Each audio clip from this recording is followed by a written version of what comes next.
Food safety regulations in the modern world are designed to protect us from decay, bacteria, and parasites. Food safety regulations in the modern world are designed to protect us from decay, bacteria, and parasites. We expect the food on our plates to be clean, sterile, and free of any living organisms. But in the Mediterranean, on the rugged island of Sardinia, there is a food that defies every rule of modern hygiene. It is a cheese that is deliberately infested with thousands of live, writhing maggots. It is called Casu Marzu. Back off! This rotted wheel is mine! Over my dead body, fool! In the eyes of the European Union, this cheese is a dangerous health hazard. It is illegal to sell, transport, or purchase. Selling it can result in massive fines and criminal charges. Yet, on the black market, it is traded like gold. Get back! This is my cheese! No, I paid for that wheel! Neither of you shall have it! Eating it at weddings and family feasts as a highly prized delicacy. But eating it requires courage. The maggot-infested paste is so sharp it burns the throat. The larvae inside can jump up to 6 inches in the air, aiming directly for your eyes. And if they survive the acid of your stomach, they can burrow into your intestines, causing severe internal bleeding. This is the story of Casu Marzu, the world's most forbidden cheese. It is a tale of ancient survival, extreme culinary boundaries, and an island's fierce rebellion against the sanitizing laws of the modern world. To understand how Casu Marzu came to be, we must look to the dry, rocky pastures of Sardinia. For thousands of years, the sheep of the island have grazed on wild herbs, producing a rich, flavorful milk. Sardinian shepherds turned this milk into pecorino sardo, a firm, salty sheep's milk cheese that could sustain them through long winters. But occasionally, something went wrong. During the hot summer months, a tiny fly known as the cheese fly, Piophila casei, would find its way into the sheepfolds. If a wheel of pecorino had a small crack in the rind, the fly would slip inside and lay thousands of microscopic eggs. For a long time, this was considered a failure. A wheel infested by flies was ruined, rotten, and destined for the garbage. But centuries ago, a shepherd, facing hunger and refusing to waste the milk of his flock, decided to cut open an infested wheel. Instead of discarding the rotting mass, he tasted it. He discovered that the decay had transformed the hard, salty pecorino into something entirely new. It was soft, spreadable, and possessed an intense, fiery flavor unlike any cheese he had ever known. The maggots had not ruined the cheese, they had unlocked a secret chemistry. What began as an accident of nature and survival became a deliberate craft. Shepherds began intentionally exposing their cheese to the flies, drilling small holes in the rind, and rubbing them with olive oil to invite the insects inside. Casu Marzu, which translates literally to rotten cheese, was born. The creation of Casu Marzu is a slow process of controlled decomposition,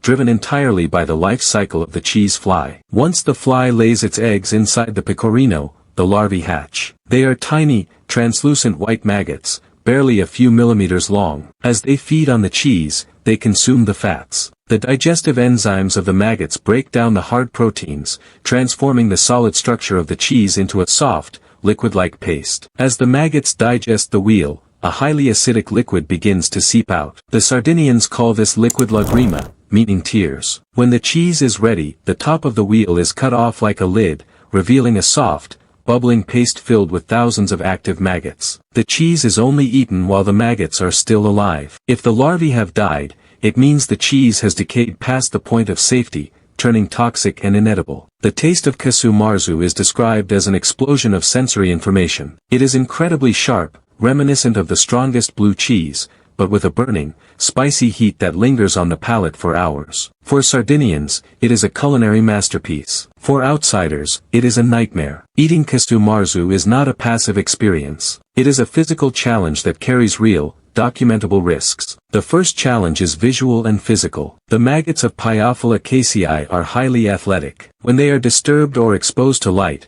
they bend their bodies into a loop and launch themselves like springs, jumping up to 6 inches in the air. If you do not protect your plate, the writhing larvae can land in your mouth, your nose, or your eyes. To prevent this, diners must hold their hands over their bread as they eat, or wear protective glasses. Some locals choose to place the cheese in a sealed paper bag. The oxygen deprivation forces the maggots to jump frantically against the paper, producing a soft pattering sound. Once the sound stops, the maggots are dead, and the cheese can be eaten safely. but the real danger lies inside the human body. If the maggots are swallowed alive, they must pass through the stomach. While human stomach acid kills most organisms, the larvae of the cheese fly are remarkably tough. Their outer skins are resistant to acid. If they survive the stomach, they travel into the intestines. Once there, the maggots, seeking food and survival, can use their sharp mouth hooks to attach themselves to the intestinal lining. They can burrow into the tissue, causing a medical condition known as enteric myiasis. This leads to severe abdominal pain, nausea, vomiting, and in the worst cases, internal bleeding and perforation of the intestinal walls. Despite these medical warnings, Sardinian families have consumed the cheese for generations, claiming that when eaten with strong local wine and traditional flatbread, the risk is minimal. To them, the danger is part of the tradition. In the late 20th century, as the European Union began to standardize food safety laws across member states, Casu Marzu was placed directly in the crosshairs of regulators. Under the General Food Law Regulation, which outlaws the sale of foods containing parasites or foreign organisms, the EU declared Casu Marzu illegal. It was classified as contaminated food, unfit for human consumption. The Italian government banned its commercial production, and selling the cheese became a crime, carrying fines of up to €50,000. The ban did not stop the production of Casu Marzu. It simply made it an outlaw delicacy. Shepherds continued to make the cheese in the hidden valleys of the Sardinian mountains. It was traded through whispers, kept in dark cellars,